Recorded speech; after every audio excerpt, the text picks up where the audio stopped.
दोस्तों ये बात है 1946 की, जब एक American chemist and meteorologist Vincent Schaefer ने अपने एक एक्सपेरिमेंट में कुछ अजीब देखा। और जब इन्होंने इसको ब्रीथ आउट किया तो इन्होंने बहुत अजीब मंजर देखा। इन्होंने देखा कि इनके मुंह से निकलने वाले वाटर ड्रॉपलेट टिनी आइस क्रिस्टल में कन्वर्ट हो रहे हैं।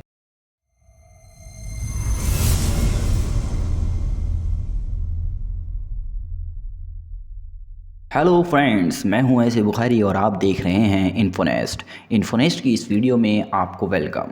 दोस्तों आज हम एक ऐसे हैरत अंगेज टॉपिक पर बात करेंगे जो कोई जादू से कम नहीं है, क्लाउड सीडिंग, आर्टिफिशियल रेन। तो चलिए शुरू करते हैं। दोस्तों हमें सबसे पहले समझना होगा कि असल में बारिश होती कैसे है। जैसे कि हम सभी जानते हैं कि बारिश में सबसे इम्पोर्टेंट रोल बादलों का होता है। तो हम पहले ये जान लेते हैं कि बादल बनते कैसे हैं। आपने स्कूल में पढ़ा होगा कि मैटर की 3 स्टेट्स होती हैं, सॉलिड, लिक्विड एंड गैस। और ये वाटर के केस में आइस, वाटर और वाटर वेपर होती है। जब वाटर से वाटर वेपर में कन्वर्ट होता है तो इस प्रोसेस को एवोपरेशन कहते हैं। और जब ये वाटर वेपर्स वाटर में कन्वर्ट होते हैं तो इसे कंडेंसेशन कहते हैं। जैसे कि हमें पता है हमारे एटमॉस्फेयर में और अर्थ सरफेस पर काफ़ी ज़्यादा वाटर मौजूद है।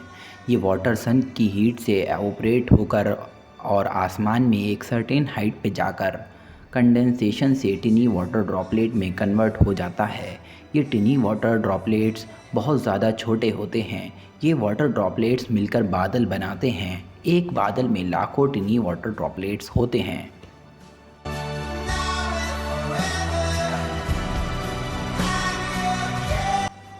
अब हमें पता चल गया बादल कैसे बनते हैं।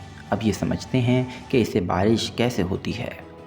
दोस्तों बादल वाटर की टिनी ड्रॉपलेट से मिलकर बने होते हैं और जब ये हायर एल्टीट्यूड पे जाते हैं तो ये ठंड की वजह से आइस क्रिस्टल में कन्वर्ट हो जाते हैं।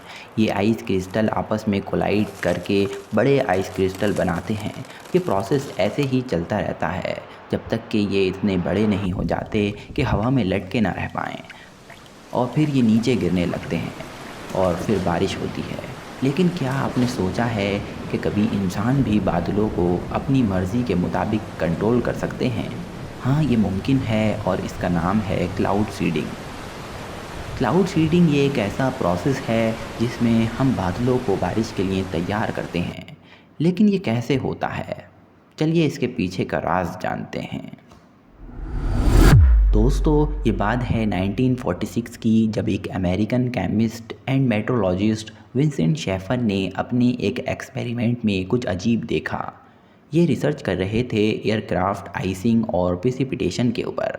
इन्होंने देखा कि जब टेम्परेचर बहुत कम होगा तो वाटर ड्रॉपलेट्स बहुत जल्दी आइस क्रिस्टल में कन्वर्ट हो जाएंगे और इसमें इन्होंने इस्तेमाल करा ड्राई आइस का। ड्राई आइस दोस्तों सॉलिड CO2 होती है। इसका टेम्परेचर -78 डिग्री सेल्सियस तक होता है और जब इन्होंने इसको ब्रीथ आउट किया तो इन्होंने बहुत अजीब मंजर देखा। इन्होंने देखा कि इनके मुंह से निकलने वाले वाटर ड्रॉपलेट टिनी आइस क्रिस्टल में कन्वर्ट हो रहे हैं। और मल्टीपल एक्सपेरिमेंट करने के बाद इनको ये एहसास हुआ कि इसका इस्तेमाल हम रियल लाइफ में भी कर सकते हैं।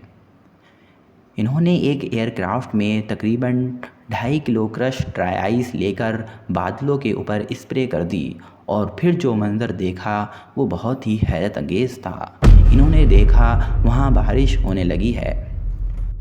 क्लाउड सीडिंग का काम होता है मौसम की शुरुआती कंडीशंस को बरकरार रखना, जिससे बारिश के चांसेस बढ़ जाते हैं। दोस्तों क्लाउड सीडिंग एक साइंटिफिक तरीका है जिसमें ख़ास केमिकल्स जैसे ड्राई आइस, सिल्वर आयोडाइड या सोडियम क्लोराइड बादलों में छिड़क दिए जाते हैं। जब ये केमिकल्स बादलों में छोड़े जाते हैं तो वो छोटे छोटे बर्फ़ के दाने बन जाते हैं। ये बर्फ़ के दाने और बादल के पानी के बूंदें मिलकर जब नीचे गिरते हैं तो बारिश होती है। लेकिन जैसे हर चीज़ के साथ क्लाउड सीडिंग के भी अपनी कंट्रोवर्सीज़ हैं। कुछ लोग इसे इन्वायरमेंटल इम्पैक्ट के मामले में लेकर चिंता व्यक्त करते हैं और कुछ कहते हैं कि इससे मौसम पर बुरा असर पड़ता है। लेकिन दोस्तों, जब ज़रूरत होती है क्लाउड सीडिंग का जादू काम आता है। मौसम की मार से पीड़ित किसानों को इसने नई उम्मीद दी है और सुखद इलाकों को पानी से नवाजा है। तो दोस्तों, आज हमने सीखा कि क्लाउड सीडिंग क्या होता है और कैसे ये असल ज़िंदगी में काम करता है। अगर आपको हमारा ये वीडियो पसंद आया हो तो लाइक करें, शेयर करें और हमारे चैनल को सब्सक्राइब करें। मिलते हैं अगले वीडियो में, तब तक के लिए खुदा हाफिज़।